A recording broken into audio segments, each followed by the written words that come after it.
বাবা কই? বাবা কই? বললাম না বাথরুমে। ডাক দাও শুনবে। আই!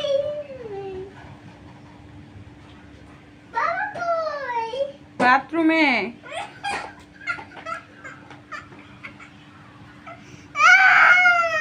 কি হলো? বাবা কোথায়? তুমি বাবার সাথে কই যাবা এখন আবার? দোকানে। এতবার দোকান গেছো তাও দোকান যাওয়া শেষ হয়নি। বাবা বের হলে তুমি কি করবা? আমি কি করব? বাবা কই? ওয়াশরুমে। বাথরুমে? তুমি বাবার সাথে যেতে চাও? আচ্ছা ঠিক আছে। বাবা কই? ওয়াশরুমে। বাবা কই তুমি? আসি আমি ভিতরে। তুফান